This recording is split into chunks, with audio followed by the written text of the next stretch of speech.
Good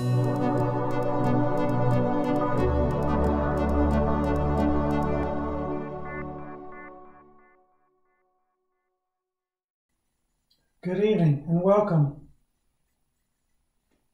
Come on in. Pull up a seat. We've saved a chair for you.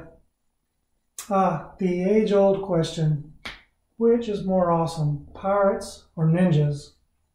Will we solve the years-old internet debate today? No, I reject your dilemma. I will have both.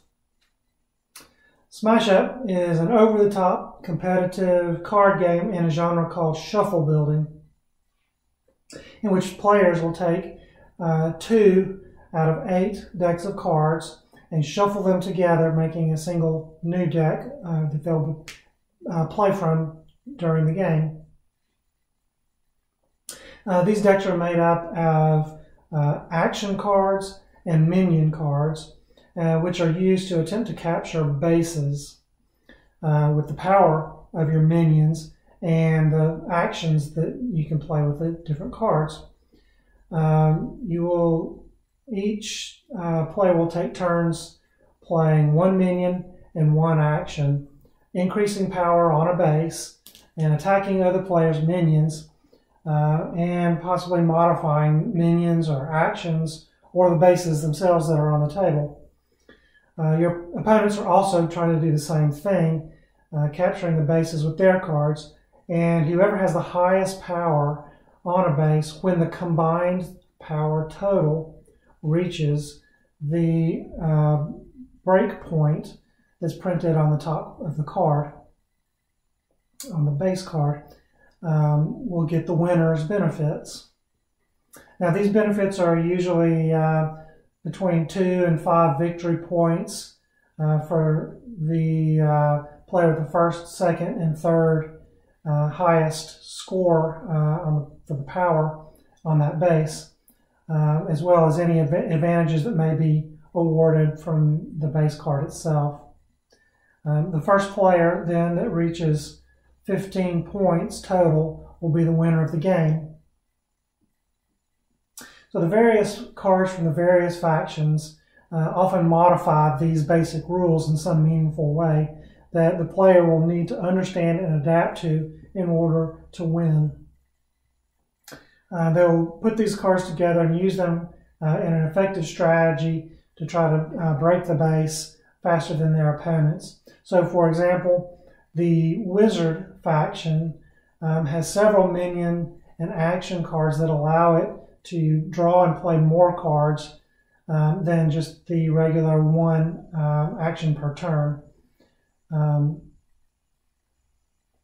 Some of our favorite or most groan-inducing moments are when someone draws a card and plays a minion, say, that allows for another action to be played, and then that action allows for an extra action to be played, and then they play another action that allows them to play another minion, for example. It kind of goes on and on and on sometimes like that, and it's kind of a nice strategy whenever that shows up, especially if it's you that's doing that.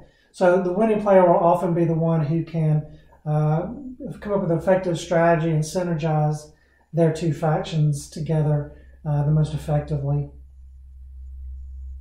So there are 8 different factions. So what are they? Well, there's pirates, who are good at moving around the table and keeping their opponents unbalanced by moving around so much. The ninjas strike from the shadows, and they can sometimes steal victory right out from the grasp of their enemies. Zombies refuse to stay down in the discard pile, continually returning into the fight.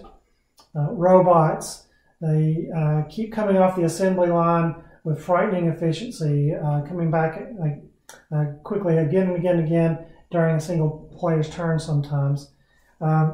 Dinosaurs, well, they are big and powerful, and they're not too clever, so they don't have a lot of special abilities that let them do a lot of interesting things, but it really doesn't matter. They don't need it because they just gather power on the bases with their brute strength faster than anyone else most of the time. Wizards, they will use their arcane knowledge to secure whatever cards they may need at the time. Like I said, they move through their deck quickly, which can certainly be an advantage. Tricksters will use their mischievous nature to make life extremely difficult for the opponents.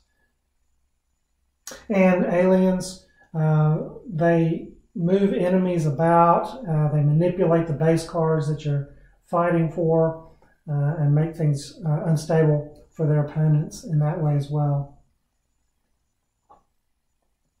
All right, the components of this game are 160 minion and action cards, 16 base cards, and a 12-page rule book. The first thing that you'll notice about this game is the fantastic artwork that appears on the cards. This game has got a great and strong theme to it. Of each of the factions really push forward. So the artwork on the cards really work to promote that theme. So you have whimsical and expressive details for the pirates and the ninjas and the aliens. They all seem distinctive from each other in their art style, but they look great on each of the cards. Each card is attractive and effectively supports the game text that is all printed on the card, and which in both of those work well to promote the faction theme. The cards themselves are standard fare glossy card stock, and you may wish to reinforce these with some card sleeves if you play the game a lot, or if you're concerned about your children not being quite as careful with them as you'd like. The game is a card game, so you want to protect those cards. Negatively, the core set does not include any score tracking board or counters or score sheet, so you'll need a separate score pad of some sort or other counters. However, the expansions do provide nice, thick score counters, score tokens, and this solves this problem and makes the expansions even more worthwhile to purchase.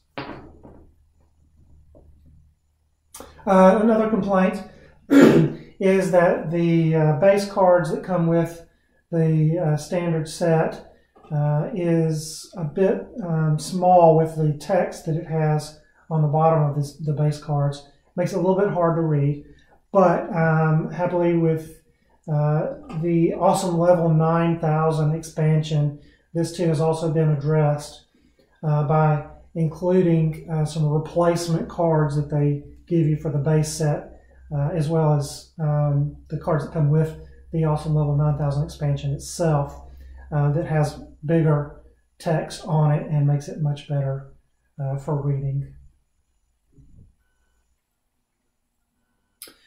All right, as you can see here, if you're watching the video, I laid out the cards as it might look in an actual game of two people.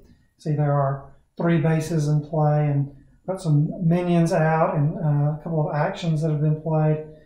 So the discard pile is populated. We've got a few victory points distributed between the players on the table here. We've got our hands here that we're going to be playing from in future turns. All right, so let's talk about then our experiences as we play it in our family. First of all, as there are 8 factions in the base set, and each player uses 2 factions for their deck, this game, as it comes from the base set, only permits 2 to 4 players. Now, we have more than 4 players in our play group, in our family. So we immediately purchased a couple of other expansions whenever we bought this game to accommodate the other players, so we could have everybody could play at once, you know. Each expansion that you buy adds 4 factions, additional bases, and therefore allows 2 more players to play. In this review, we are focusing on the core set, although maybe we'll discuss the expansions in a future review. However, I do want to mention the Big Geeky Box. This is a separately sold box that is a great storage solution for the base set, all the expansions, the tokens for scoring, and all the rule books. It even comes with an extra faction itself, the Geeks, that you can play with. Since good component storage solutions is always an issue whenever you have a large game or many expansions, I do strongly suggest that you pick up this Big Geeky Box if you love Smash Up and think you're going to be getting a number of the expansions. The box also comes with these great dividers for the factions. These are large plastic cards, a little bit bigger than the faction cards themselves, and so they stick up a little higher than the cards whenever they're in the box, and allows you to tab through it and quickly find the faction that you're looking for. As for the gameplay itself, the shuffleboard mechanic of faction mixing, which you can either do where you pick the 2 factions yourself as a player, or you can assign them randomly. That and the random draws from your deck means that there's no surefire combo and strategy for winning. However, if you have familiarity with your factions cards, the strengths and weaknesses, that will help improve your ability to pick good factions to go together. We find this game very fun. There's a strong theme, and it enjoys great support from the gameplay. The ninjas are sneaky, do attacks that maybe aren't expected. The dinosaurs are strong but not subtle, and the zombies, they just keep getting up and coming after you. Smash Up is very replayable because there's 8 different factions, and how each one of them plays differently than the others. There's a lot of variety in trying new factions. Not to mention honing strategies with your favorite teams. After all, who wouldn't want to be zombie robots, right? The box recommends that it takes about 45 minutes to play a game. Our own experience with playing with more than 4 players, and half of those below the suggested age range, is that it's more often about 90 to 120 minutes. As with all the games, you'll need to allow for more time than the first several times that you play, as your players are learning the rules and examining and learning their cards. At least that's been our experience. I think that's going to be pretty universally true, especially with younger players. All right, the rules for Smash Up are not hard to understand, and they can be taught quite easily. The difficulty comes in, however, whenever younger players especially, understanding the card texts, and these can require a little bit of extra explanation and understanding how they work together, the strategies and synergies with the different cards in the one faction, as well as how it works with other factions. This can really improve the effectiveness of your game and your chances of winning. And so this can make it easier for older players to excel in. My younger players do enjoy this game, although we do find that players who are in the age range or above of 12 do seem to win the game more often. As far as the content of the game, some parents may have some concerns with some of the factions in the game, especially the wizards and the zombies. They are, as you might expect, magic using and undead, respectively. However, these thematic elements are for flavor, and they're more cartoony and funny than dark and gruesome. They are just a theme placed on top of a game mechanic, and are not too disturbing, in my opinion. So I don't think that they're inappropriate for my kids. There are some expansions that give me pause, particularly the Cthulhu and the Monster Smash expansions, but they may end up finding their way in our collection at some point anyway. Now let's talk about strategy.